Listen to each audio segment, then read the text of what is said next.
इस कहानी के लेखक हैं पंचम प्रकाश। ये कहानी आज से 3 साल पहले की है, जब मैं अपनी पत्नी सविता के साथ एक ट्रिप पर गया था। एक ऐसा ट्रिप जहां सिर्फ मैं, वो और हमारा रोमांस था। लेकिन वह कमरा नंबर 307 में बिताए एक रात की वजह से मानो मेरी पूरी जिंदगी बर्बाद हो गई, जिसे याद करके मेरा रोम रोम कांप उठता है। 3 साल पहले वो आज ही का दिन था जब हिमाचल की वादियों में हम एक दूसरे में खोए हुए थे। ट्रिप का वो आखिरी दिन था, इसलिए हमने डिसाइड किया कि वापस जाने से पहले हम एक बार फिर से आसपास की सभी जगह का राइड मारेंगे। शाम के करीब 5 बजे थे जब हम होटल से कार लेकर राइड के लिए निकले। हिमाचल की उन वादियों में जहां कोई भी मदहोश हो जाए, वहां की प्रकृति की सुंदरता को देखकर, और फिर मेरे साथ तो मेरी हमसफर भी थी, जिससे ये सफर और भी सुहाना हो गया। हम जगह जगह पर रुकते और सेल्फी लेते, और जहां कहीं सुनसान जगह मिलती तो हम रोमांस करने से भी पीछे नहीं हटते। बस गाड़ी रोकी, म्यूजिक स्टार्ट और हमारा कपल डांस शुरू। ऊंची पहाड़ी पर सविता को अपनी बाहों में भर के सनसेट देखने का भी अलग ही मजा था। पर ये सब करते करते हम काफी दूर निकल गए थे, इतना कि हमें समय का भी पता नहीं चला कि रात के 10 बज गए थे। वैसे तो हम होटल से चेकआउट करके निकले थे और प्लान ये था कि रात को कहीं रास्ते में ही स्टे करते हुए सुबह घर को निकल लेंगे। पर अब हमारा प्लान ये बना कि हम नाइट ड्राइव करते हुए घर निकल लें। एक छोटे से ढाबे पर हम डिनर के लिए रुक गए। थोड़ा रेस्ट लेने के बाद हम वापस वहां से निकलने लगे। मैं बोल ही रहा था कि हम इस शॉर्टकट से निकल लेते हैं। इतने में ढाबे वाले आदमी ने कहा, ना ना साहब, यूं आधी रात को वो रास्ता ना लीजिए। बहुत किस्से सुने हैं मैंने। जब भी कोई नया जोड़ा उस रास्ते से गुजरता है तो उसकी जान ले लेती है। कहते तो ये भी है कि उन्हें किसी खास जोड़े की तलाश है जिससे उन्हें नया शरीर मिले, और जब तक उन्हें वो खास जोड़ा ना मिल जाए वो यूं ही उनकी कब्र खोदती रहेगी। उस ढाबे वाले की कहानी सुन जोर से हंस पड़ा और जाके गाड़ी में बैठ गया। गाड़ी में बैठ के मैं हंसे ही जा रहा था। तभी सविता ने मुझसे कहा, विनोद, तुम्हें इस तरह से उसकी बातों पर हंसना नहीं चाहिए। क्या पता वो सच बोल रहा हो। मैंने गाड़ी स्टार्ट करते हुए सविता के हाथ को चूमा और कहा, जाने मन, ये गांव के लोग कहानी बनाने में एक्सपर्ट होते हैं, तुम ध्यान मत दो। और तुम्हारा डेविल तो तुम्हारे सामने बैठा है, जिससे तुम्हें कोई नहीं बचा सकता है। सविता ने मुस्कुराते हुए अपना हाथ पीछे खींच लिया और कहने लगी,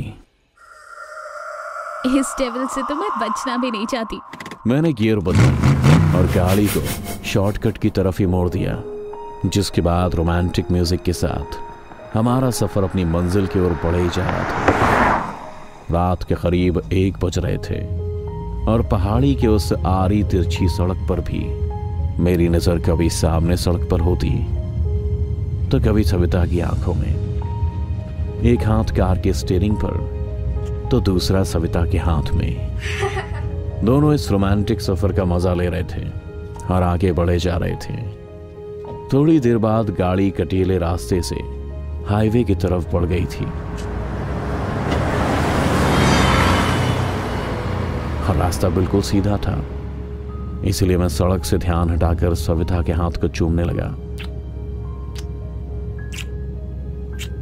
सविता ने मुझसे कहा, फिलहाल तुम गाड़ी चलाने पे कंसंट्रेट करो। मैंने रोमांटिक अंदाज में जवाब दिया, तो तुम अपने डेविल को रोक रही हो।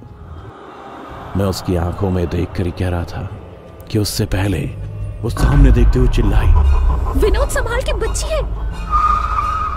मैं गाड़ी को संभाल पाता उससे पहले हमारी टक्कर एक बच्ची और उसके पीछे आती एक औरत से हो गई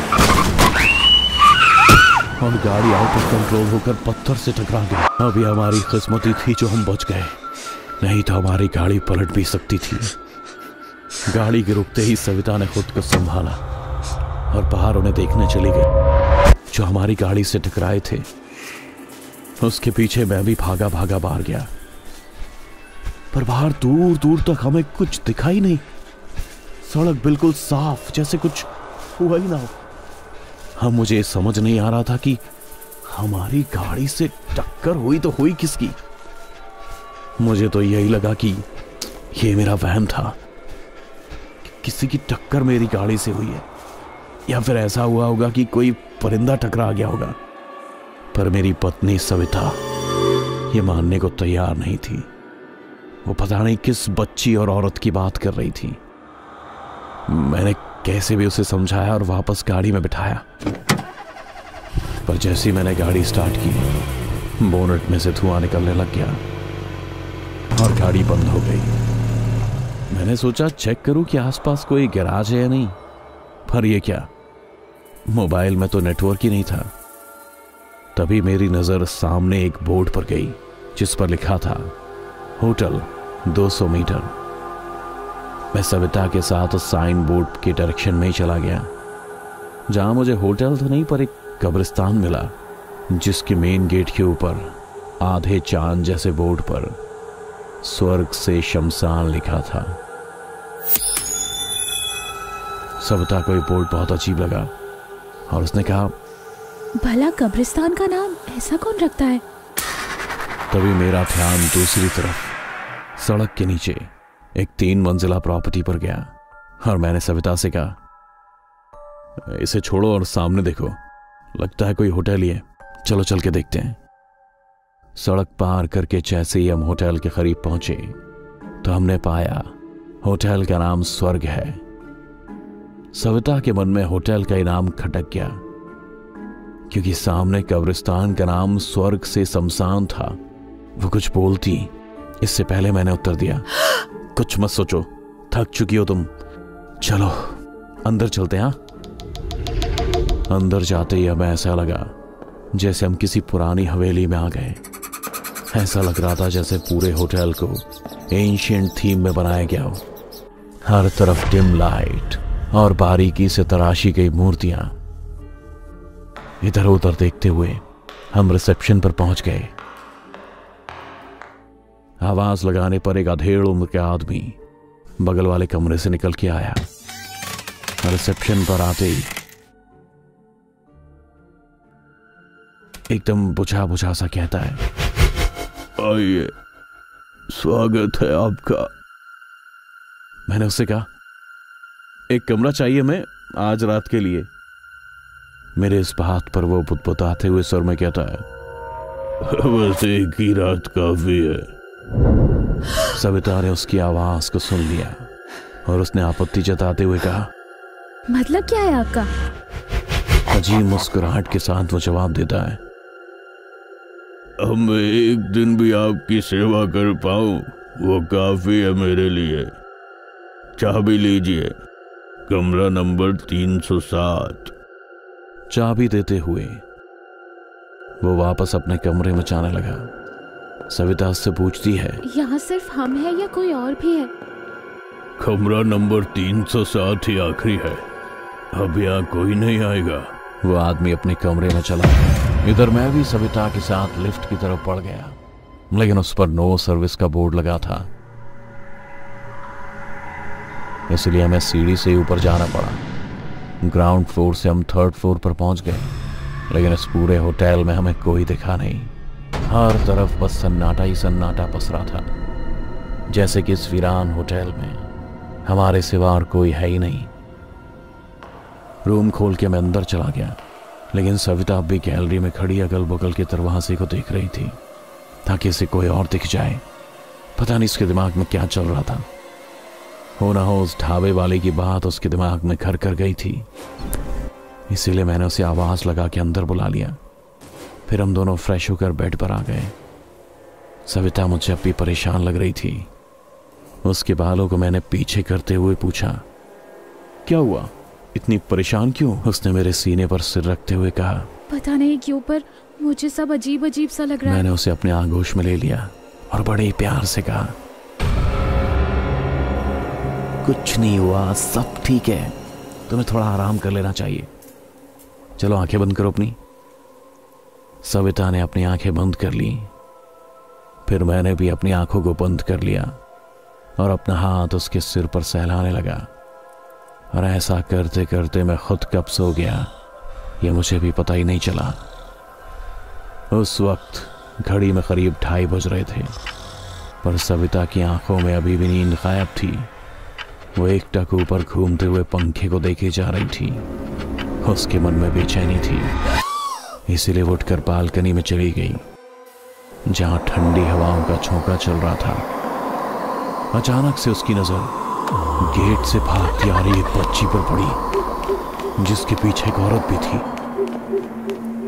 सविता को यह विश्वास हो गया कि वो दोनों वही हैं जिसकी टक्कर गाड़ी से हुई थी।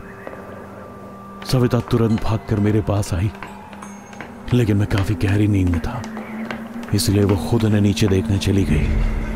नीचे पहुंचते ही उसे बच्चे की हंसने की आवाज सुनाई देने लगी, जो इस वक्त उस कमरे से आ रही थी जिसमें होटल का वो अधेड़ उम्र का आदमी रहता है। सविता दबे पांव उस कमरे के पास पहुंची, लेकिन जैसे ही वहां दरवाजे के पास रुककर उनकी आवाज सुनने की कोशिश करती है, बच्चे के हंसने की आवाज अचानक से रुक जाती है और ऐसी आवाज आती है जैसे कि चल के दरवाजे की तरफ आ रहा हो। सविता ध्यान से उस दरवाजे को सुनने लगती है, तभी झटके के साथ दरवाजा खुल जाता है और उसे एहसास होता है जैसे कोई भागकर उसके सामने से निकल गया हो। पर उसे कोई दिखा क्यों नहीं? वो पहले कमरे में झांक कर देखती है, लेकिन वहां कोई नहीं होता है। अचानक से नो सर्विस लिखे हुए लिफ्ट का दरवाजा खुल जाता है, जिसे देखते ही सविता धीमे कदमों के साथ उस लिफ्ट के दरवाजे की तरफ बढ़ने लगती है। लेकिन लिफ्ट का दरवाजा वापस बंद होने लगता है, जिसे देखकर सविता दौड़ के उसकी तरफ बढ़ती है ताकि वो लिफ्ट को रोक सके। लिफ्ट का दरवाजा वापस से खुल जाता है, लेकिन सविता असमंजस में थी कि वो लिफ्ट में चढ़े या ना चढ़े। ऐसे में उसे लगा कि उसे किसी ने पीछे से जोर से धक्का दिया और वो लिफ्ट में जा गिरी और दरवाजा बंद। लिफ्ट कभी ऊपर जाती तो कभी नीचे।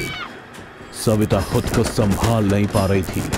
कैसे भी करके वो बटन्स के पास पहुंची, लेकिन कपकपाती लाइट और बार बार लिफ्ट ऊपर नीचे जाने के कारण वो सही से बटन भी नहीं दबा पा रही थी। इसके साथ ही लिफ्ट में बच्चे के हंसने की डरावनी आवाज भी गूंजने लगी।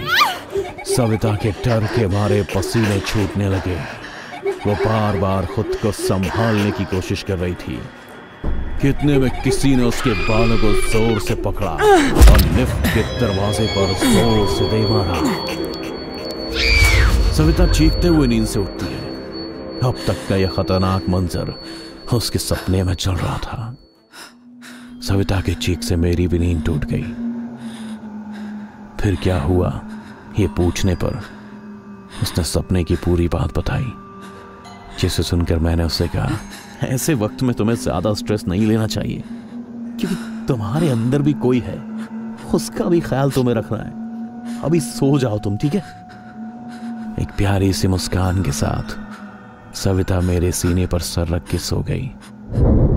अगली सुबह हम दोनों नीचे पहुंचे तो हमने पाया कि गाड़ी हमारे होटल के दरवाजे पर लगी है और वह अधेड़ उम्र का आदमी गाड़ी के बगल में खड़ा है।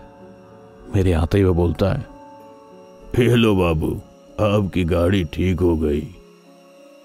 मैं देखकर काफी खुश हो गया, पर साथ ही मेरे मन में ये सवाल भी घूमने लगा कि इन्हें कैसे पता कि मेरी गाड़ी खराब हो गई थी। मैं कुछ पूछता इससे पहले सविता ने मुझसे कहा, चलो मुझे बस अब जल्दी से घर जाना है। मैंने गाड़ी स्टार्ट की और स्लोली आगे बढ़ने लगा। अधेड़ उम्र का वो आदमी हाथ हिलाते हुए हमें अलविदा कहने लगा, पर हमने पीछे मुड़कर देखा ही नहीं। फिर भी वो आदमी हमें अलविदा किए जा रहा था। हमें नहीं, बल्कि गाड़ी के पिछली सीट पर बैठी उस माँ बेटी को, जो न जाने हमारे साथ क्यों जा रहे थे। कहीं वो खास जोड़ा हम ही तो नहीं जिसकी उन्हें तलाश थी। होटल से निकलकर लगभग 5 घंटे की जर्नी के बाद हम अपने फार्म हाउस पहुंच गए, जो हमारे शहर वाले घर से लगभग 100 किलोमीटर की दूरी पर है। मैं आखिरी बार यहाँ अपनी शादी से 15 दिन पहले आया था और इस बात को लगभग 4 साल गुजर गए। इस फार्म हाउस से कुछ ऐसी यादें जुड़ी हैं जिसे मैं अपनी नई जिंदगी में जगह नहीं देना चाहता। पर न जाने सविता को क्या सूझा कि वो यहाँ आने की जिद करने लगी, वो भी 1-2 दिन के लिए नहीं बल्कि हमेशा के लिए। मैं भी रिमोट वर्क करता हूं तो रोज रोज ऑफिस जाने की झंझट नहीं होती है, इसीलिए उसकी जिद के आगे मुझे झुकना पड़ा। इधर फार्म हाउस पर श्याम ने हमारे रहने का पूरा इंतजाम कर रखा था। सविता भी यहाँ आकर काफी खुश थी। उसे खुश देखकर मुझे भी काफी राहत मिली कि चलो अच्छा हुआ, कल रात की बातें उसके दिमाग से तो नहीं निकली। अब दोपहर के बाद फिजाओं में शाम का रंग भी खुलने लगा था। शाम को क्लाइंट के साथ मीटिंग करने के बाद हम दोनों ने डिनर किया और बेडरूम में पहुंच गए। मैं लाइट ऑफ करके बेड पर लेटने ही वाला था कि इतने में सविता ने रोमांटिक म्यूजिक प्ले कर दिया। रंगीन लाइट के स्विच को ऑन, नाइट ड्रेस में थिरकते हुए सविता मेरी तरफ बढ़ने लगी। यूं तो मैं सोने जा रहा था, पर उसके मदहोश अदाओं को देख मेरी नींद भी उड़ गई और मैं भी उसकी तरफ बढ़ने लगा। उसके हाथ को थामते हुए मैंने उसे अपनी बाहों में भर लिया। तभी अचानक से फ्लक्चुएट होते हुए लाइट कट गई और बाहर से टॉमी की जोर जोर से भौंकने की आवाज भी आने लगी। मैंने सविता को खुद से थोड़ा दूर किया और श्याम को आवाज लगाते हुए कहा, श्याम, ये लाइट को क्या हो गया? पावर कट हो गया है साहब, और हमारे पास बैकअप भी नहीं है, खराब हो गया है। आप कहें तो जनरेटर ऑन कर लूं? उसकी बात सुन मैंने कहा, ओह, इसमें पूछने वाली कौन सी बात है, ऑन करो। और जरा आपने टॉमी को भी देखो, वो इतना भौंक क्यों रहा है? इतना कहते ही मैंने बेड पर हाथ टटोलते हुए अपना मोबाइल उठाया और फ्लैश लाइट ऑन की, पर सविता मुझे रूम में कहीं नहीं दिख रही थी। इतने में टॉमी के भौंकने की आवाज धीरे धीरे और तेज होने लगी और इसी के साथ मेरी बेचैनी भी बढ़ने लगी, क्योंकि सविता मुझे कहीं दिख नहीं रही थी। मैं रूम से निकल हॉल में उसे ढूंढ ही रहा था कि इतने में टॉमी के भौंकने की आवाज सिसकियों में बदल गई, जिसे मैं गौर से सुन रहा था। तभी मुझे सविता के चीखने की आवाज आई। मैंने उसी वक्त आवाज का पीछा किया और दौड़ पड़ा। जहां पहुंच के मैंने पाया कि खून से सना टॉमी अपनी आखिरी सांसें गिन रहा था। उसे देखकर ऐसा लग रहा था जैसे किसी ने उसका सीना खोलकर उसका यह हाल किया है। मैं ये सब सोच ही रहा था, इतने में मेरी नजर सविता पर गई, जो टॉमी का यह हाल देख सहम गई थी। मैंने उसे संभाला और अंदर ले जाने लगा। तभी गुल हुई बिजली फिर से वापस आ गई। अंदर जाते जाते मेरी नजर श्याम पर गई, जो डर के मारे कांप रहा था, पर पता नहीं क्यों मुझे समझ नहीं आ रहा था। मैंने उसे आवाज भी लगाई, पर मानो जैसे वो कोई इस वक्त पत्थर की मूर्ति बन गया हो, जिसके अंदर सिर्फ और सिर्फ डर भरा था। इसीलिए मैंने उसे चीखते हुए पुकारा, श्याम। इस बार उसकी नजर मुझसे मिली। जी साहब। क्या हुआ तुम्हें, और ये सब क्या हो रहा है? वो एकटक सविता को देखे जा रहा था, जैसे कि सविता ने ही उसके टॉमी को मारा हो। श्याम, क्या हुआ तुम्हें? कुछ बोलते क्यों नहीं? कुछ नहीं साहब, लगता है जंगल से जानवर निकल आया है। आप लोग अंदर ही चले जाइए, बाहर रहना ठीक नहीं है। मैं सविता को लेकर अंदर कमरे में चला गया। जाते ही वो बेड पे ऐसी सो गई जैसे वो बहुत थक गई हो। मैं भी मन मार कर उसके बगल में लेट गया, पर मेरी आंखों में जरा भी नींद नहीं थी, क्योंकि जब से हम उस शॉर्टकट से निकले सब बुराई हो रहा है। पहले एक्सीडेंट, फिर कमरा 307 में सविता को आने वाला वो खौफनाक सपना, और अब टॉमी। कुछ ना कुछ तो करना ही होगा। मैं सब सोच ही रहा था, कितने में मुझे महसूस हुआ कि जैसे कि सविता ये देख रही है कि मैं सोया हूं या नहीं। इसलिए मैंने जानबूझकर सोने का नाटक किया, ताकि मुझे सोता देख वो भी सो जाए। पर हुआ इसके ठीक उल्टा। जैसे ही उसे लगा कि मैं सो रहा हूं, तभी वो बिस्तर से उठ खड़ी हुई और कमरे से बाहर जाने लगी। उसके चलने का अंदाज बिल्कुल अलग था, जिस वजह से मैंने उसे रोका नहीं, बस उसके पीछे चलता रहा। मैंने पाया कि वो बगल वाले कमरे में चली गई। मैं छिपकर उसे बाहर देखने लगा। वो ना जाने क्यों अलमीरा से उन कपड़ों को निकालने लगी जो उसके थे भी नहीं। ना ही सविता को ऐसे कपड़े पहनने का शौक था। वो कपड़े उस अलमारी में 4 साल से बंद थे और सविता ने अलमारी में से एक वाइट कलर का गाउन निकाल कर पहन लिया। मैं ये सब देखकर अभी हैरान था। मुझे समझ नहीं आ रहा था कि आखिर सविता इतना पुराना गाउन क्यों पहन रही है। जैसे ही वो बाहर आने लगी, मैं वहीं हॉल के कोने में छिप गया और सविता को बाहर जाते हुए देखने लगा। वो फार्म हाउस के पीछे जंगल में जा रही थी, जहां श्याम टॉमी को दफनाकर उस पर मिट्टी डाल रहा था। पर जैसे ही श्याम की नजर सविता पर गई, वो डर के मारे कांपने लगा और न जाने सविता के बाजुओं में इतना दम कहां से आ गया था, जो उसने हट्टे खट्टे श्याम को गले से पकड़कर हवा में उठा दिया और उससे कहने लगी, तुझे क्या लगता है तू बच जाएगा? अरे तुझे तो मैं उस कुत्ते से भी दर्दनाक मौत दूंगी। सविता के मुंह से ये मरने मारने की बात सुन मेरा तो रोम रोम कांप उठा। हम मुझसे रहा नहीं गया और मैंने उसे चिल्लाते हुए टोक दिया, सविता ये क्या कर रहे हो तुम? मेरे इतने कहते ही उसने श्याम को झटके में छोड़ दिया और खुद बदहवास हो जमीन पर गिर पड़ी। मैंने बिना देरी किए उसे वहां कमरे में ले आया। बेड पर सुलाकर उसके चेहरे पर पानी के छींटे मारने लगा, पर उसे होश नहीं आ रहा था।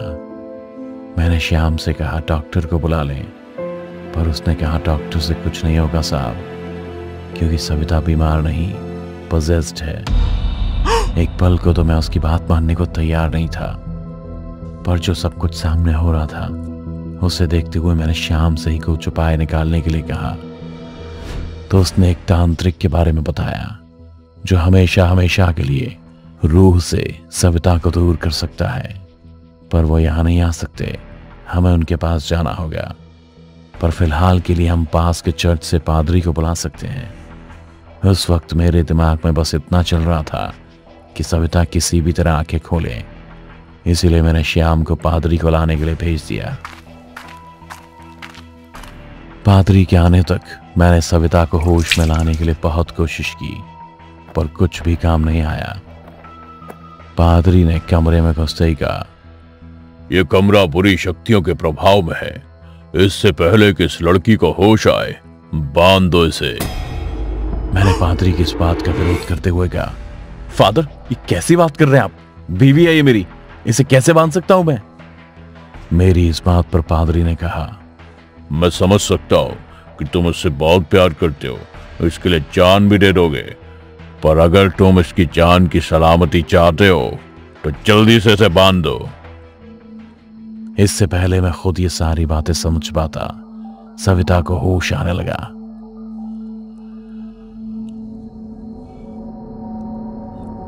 पर कुछ भी पहले की तरह नॉर्मल नहीं था। सविता की आंखें अभी खुली भी नहीं थी, पर वो अपने शरीर को ऐसे मरोड़ रही थी जैसे कि कोई रबर हो, और बिना ये सोचे समझे कि उसकी कोख में हमारा बच्चा पल रहा है। उसके चेहरे की रंगत बदलने लगी और पूरे शरीर पर ऐसे दरार आने लगी जैसे कि वो दीवार हो। वो फुसफुसाते हुए दर्द में कुछ बोल रही थी, जैसे कोई किसी के मातम पर रोना चाह रहा हो, पर गले से आवाज नहीं निकल रही हो। ये सब देख मेरी हालत ऐसी हो रही थी कि मैं कुछ बोल भी नहीं पा रहा था।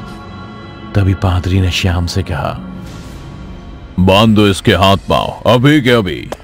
श्याम डरते हुए सविता के पास पहुंचता है और उसके हाथ बांधने के लिए जैसे ही उठाता है तो वही हाथ उसके गले को चकड़ दूसरी तरफ दीवार पर दे मारती है। श्याम दर्द से कराता हुआ वहीं गिर पड़ता है और सविता बेड पर पड़ी पड़ी अपने शरीर को और तेजी से मरोड़ने लगी। मैंने पादरी की तरफ देखते हुए कहा, फादर, क्या हुआ मेरी सविता को? आप कुछ करते क्यों नहीं? ऐसे तो ना सविता बचेगी और ना ही मेरा अजन्मा बच्चा। मेरी बात सुनते ही पादरी ने कहा, किसी ताकतवर रूह की कैद में तुम्हारी बीवी, जो शरीर में रहे उसी को नुकसान पहुंचाती है।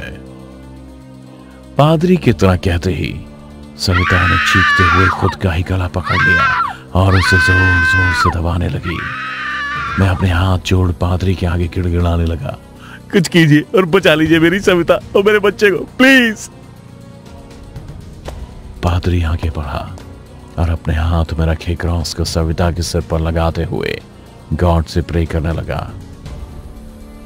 सविता का पूरा बदन उस बुरी आत्मा के प्रभाव से अकड़ने लगा और वो दर्द से छटपटाने लगी।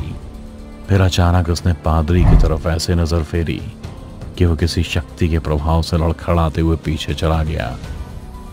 कमरे में एक तेज रोशनी फैली और एक रहस्यमयी दीवार बन गई, जिसके उस तरफ वही कमरा था जहां उस रात हम रुके थे, होटल स्वर्ग का कमरा नंबर 307। सविता बेड से उठ के उस पार चली गई और बोली, Did you miss me, Vinoo? इतना कहते ही वो रहस्यमयी दीवार गायब हो गई और उस दीवार के साथ मेरी पत्नी सविता भी। पर चाहते चाहते मुझे मालूम चल चुका था कि मेरी पत्नी सविता के शरीर पर किसकी रूह ने कब्जा किया हुआ है, जिसे याद कर मैंने चीखते हुए बस इतना कहा, नहीं कनिका, तुम ऐसा नहीं कर सकती। मेरे मुंह से कनिका सुन श्याम की भी रूह कांप गई। तभी पादरी ने मुझसे पूछा, ये कनिका कौन है? क्या किया था तुमने उसके साथ जो उसने सविता का ये हाल कर दिया? मुझे अब सब कुछ समझ आने लगा था कि मेरे साथ क्या हो रहा है। इसीलिए मैंने पादरी से नजरें मिलाए बिना कहा, फादर, कनिका मेरी जिंदगी का वो पन्ना है जिसे मैं दोबारा कभी पलटना नहीं चाहता था, पर वो वापस आ गई। अपनी शादी से पहले मैं अक्सर अपने फार्म हाउस जाया करता था। मुझे अच्छा लगता था। हमारे फार्म हाउस पर घूमने वाले सैलानी भी आते थे, स्टे करते, नाइट आउट करते। सबको मेरा फार्म हाउस बहुत अच्छा लगता था। लेकिन जब मैं अपने फार्म हाउस पर रुकता तो किसी और को स्टे करने की इजाजत नहीं दी जाती। फिर एक रात बाहर जोर से बारिश हो रही थी और श्याम भी कहीं बाहर गया हुआ था। इसलिए अच्छे मौसम का लुत्फ उठाने के लिए मैं बाहर बरामदे में बैठ गया। तभी मुझे फार्म हाउस के मेन गेट से एक लड़की अंदर आती दिखी। सफेद गाउन, खुले बाल और पीठ पर ट्रैवल बैग, ऊपर से नीचे तक पानी में सराबोर। जैसे जैसे वो मेरी तरफ आ रही थी वैसे वैसे मैं उसकी सुरमई आंखों में डूबता जा रहा था। तभी उसने कहा, एक्सक्यूज मी, क्या मुझे यहाँ पर कुछ दिनों का रेस्ट मिल सकता है? Actually I am traveller writer जो इधर घूमने आई थी। वो बारिश शुरू हो गई तो किसी ने मुझे यहाँ का पता बता दिया। वो लड़की बारिश में खड़ी अपनी बातें कहे जा रही थी। मैं भी उसकी निगाहों में खोया हुआ था।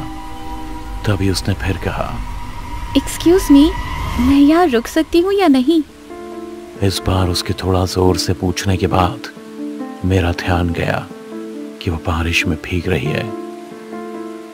अरे बाबा, कर लेना स्टे, यहाँ ऊपर शेड में आ जाओ, भीग रही हो तुम। थैंक्स टू गॉड, तुम्हें पता तो चला कि मैं भीग रही हूँ। इतना कहते हुए वो ऊपर बरामदे में आ गई। मैंने उसे टॉवल और उसके साथ ही अपनी टी शर्ट और शॉर्ट्स भी ला कर दिए, क्योंकि उसके कपड़ों के साथ साथ सामान भी इस तेज बरसात में भीग गए थे। वो वही टॉवल से अपने बालों को सुखाने लगी। मैं भी चुपचाप पानी में सराबोर उसके भीगे बदन को निहारने लगा। तभी वो बोली, अब कपड़े भी यहीं बदल लूं या यहाँ कोई रूम भी है? अरे है ना रूम, आओ दिखाता हूँ। मैंने पहले अपने बगल वाला रूम दे दिया और मैं अपने रूम में चला गया। कुछ देर बाद मुझे किचन से आवाज सुनाई दी। मुझे ऐसा लगा कि श्याम आ गया, पर जैसे ही बाहर निकला तो वहां वो लड़की थी, टी शर्ट, शॉर्ट और खुले बाल में। तो वो पहले से भी ज्यादा खूबसूरत लग रही थी। मुझे देखते ही उसने पूछा, नाम क्या है तुम्हारा? जैसे ही मैंने उसे अपना नाम विनोद बताया, वो कहने लगी, काफी ओल्ड है, इसीलिए मुझे विनू कहेगी। श्याम के आने तक उसे ऐसा लग रहा था कि मैं यहाँ का नौकर हूँ, पर जैसे ही उसे पता चला कि फार्म हाउस ही मेरा है तो वो थोड़ा सहज हो गई। पर जल्दी ही पहले वाले अवतार में वापस भी आ गई, जैसे ना तो मैं उसके लिए नया हूँ और ना ही तो जगह। हम दोनों के बीच काफ़ी बातें होने लगी। मैंने उसे आसपास की सभी जगह का टूर भी कराया। अब हम दोनों रात रात भर साथ में मूवी भी देखने लगे। इस बीच हमें ध्यान ही नहीं रहता कि हम एक ही कमरे में सो गए। एक रात कनिका और मैं हॉरर मूवी देख रहे थे, तभी डर के मारे वो मेरे बेहद करीब आ गई, इतना कि हम दोनों खुद को रोक ही नहीं पाए। इन सभी चीज़ों के बीच मैं ये भूल ही गया कि कुछ हफ्तों बाद मेरी शादी है। एक दिन कनिका बहुत ही खुश होकर मेरे पास आई कि विनू, मुझे कुछ बताना है। पर तभी मेरी माँ का कॉल आ गया, जो मुझे वापस घर बुला रही थी, क्योंकि मेरी शादी में अब सिर्फ 15 ही दिन बचे थे। मेरी इन बातों को सुन कनिका की आंख आंसू से टकबका गई। कॉल रख के जैसे ही मैंने उसके पास जाना चाहा, उसने उंगली दिखाते हुए मुझे रोक दिया। स्टॉप विनू, अब और नहीं। तुम्हारे लिए ये सब टाइम पास होगा, पर मेरे लिए नहीं। इतना कहते ही उसने अपना थोड़ा बहुत सामान लिया और निकल गई।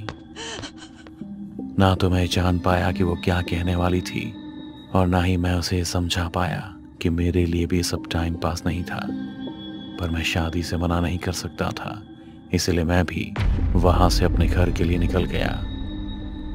अपनी पूरी दास्तां पादरी को सुनाते हुए मैंने कहा, मुझे समझ नहीं आ रहा कि अगर उसे मेरे की ऐसी दिक्कत है तो मेरी जगह वो सविता को क्यों चोट पहुंचा रही है, और वो उसे उस कमरे में क्यों ले गई जहां हम उस रात रुके थे।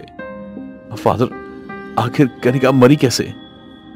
मेरी बात सुन फादर ने कहा, मुझे लगता है तुम्हें भी वहां जाना चाहिए जहां वो सविता को लेकर गई है, वहीं तुम्हें अपने सवालों का जवाब मिलेगा।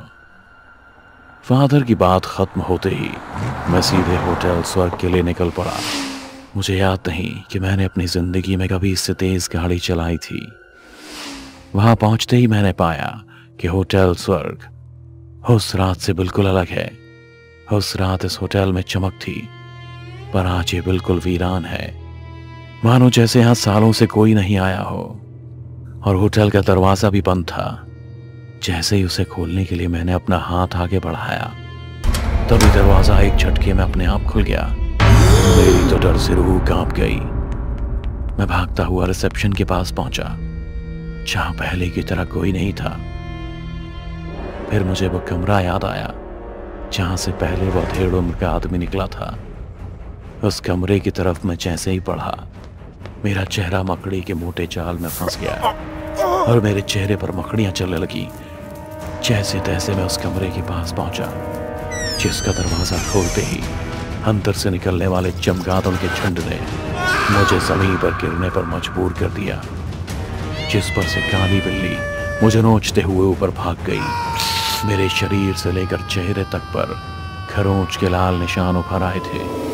अंदर घुसते ही मैंने पाया कि एक दीवार पर एक धूल खाई हुई तस्वीर लगी है, जिसमें उस अधेड़ उम्र के आदमी के दाएं बाएं दोनों तरफ कनिका है। पर कनिका उसके साथ है ही क्यों? क्या रिश्ता है उसका इसके साथ? मुझे कुछ भी समझ नहीं आ रहा था। ये सोचते हुए मैं बिस्तर पर बैठा ही था कि तभी मुझे कुछ अजीब महसूस हुआ, जैसे मेरे नीचे कुछ है। मैंने उठकर देखा तो वो एक कंकाल था, और वहीं दूसरी तरफ जमीन के एक कोने में भी एक कंकाल पड़ा था, मानो जैसे सो रहा हो। डर के मारे तो मेरी चीख निकल गई। तभी मेरी नजर पैरों के निशान पर गई, जिन्हें देख ऐसा लग रहा था जैसे कोई उल्टे पांव कहीं जा रहा है।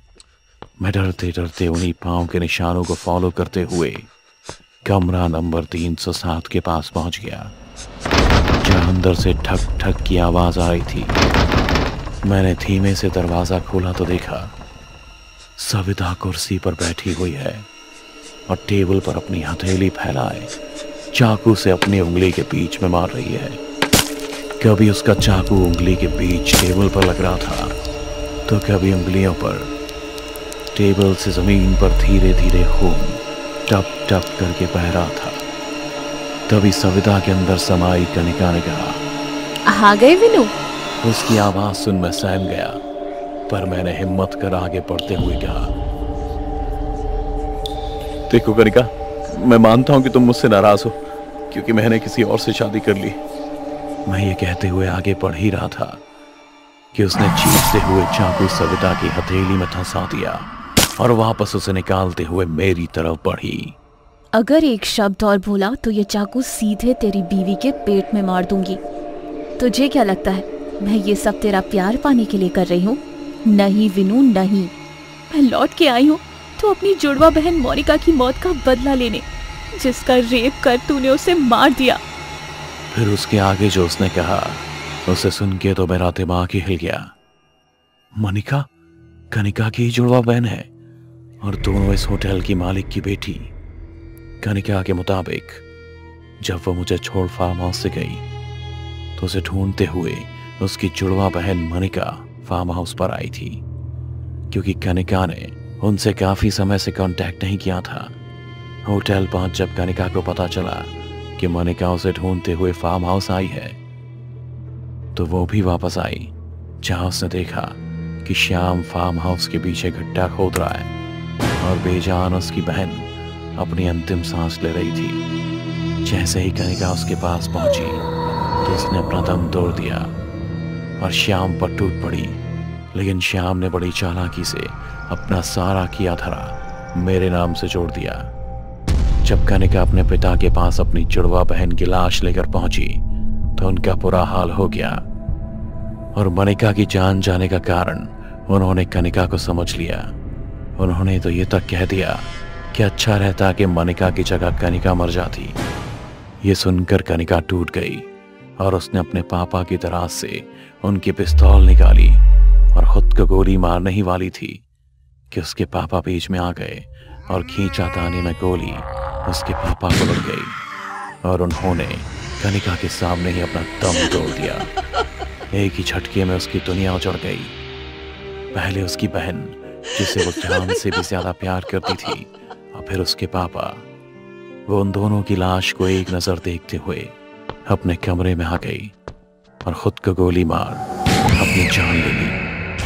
अपनी आखिरी सांस उसने यही माना कि इन सभी चीजों की जिम्मेदार मैं ही हूं। अपनी बात पूरी करते हुए उसने चाकू सविता के पेट की तरफ बढ़ाया और कहा, विनू पता है उस दिन मैं तुम्हें क्या बताने आई थी? यही कि मैं तुम्हारे बच्चे की माँ बनने वाली हूँ। पर तुम्हें क्या मतलब, मैं तुम्हारे लिए टाइम पास थी और मेरी बहन का भी तुमने वही हाल किया। इतना कहते ही उसने चाकू से सविता के हाथ पर एक और कट मार दिया। तभी मैं घुटनों के बल आकर गिड़गिड़ाने लगा, कनिका प्लीज मेरी सविता को छोड़ दो। माना जो हुआ हमारे बीच वो गलत था, पर ना तो मुझे तुम्हारे प्रेग्नेंट होने का पता था और ना ही मैं तुम्हारी किसी बहन को जानता था। इतना सुनते ही उसने मुझे गले से पकड़कर दीवार से सटा दिया और दर्द भरी आवाज में चीखने लगी। उसकी आवाज सुन मेरी रूह कांप गई। फिर भी मैंने किसी भी तरह तड़पते हुए कहा, कनिका भले मुझे और सविता को मार दो, तुम्हें सुकून मिल जाए, पर तुम्हारा बदला पूरा नहीं होगा।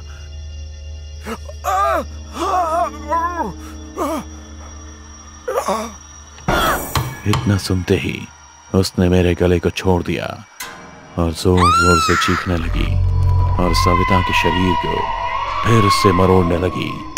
ऐसा लग रहा था जैसे वो मेरे बच्चे को मार देना चाहती है।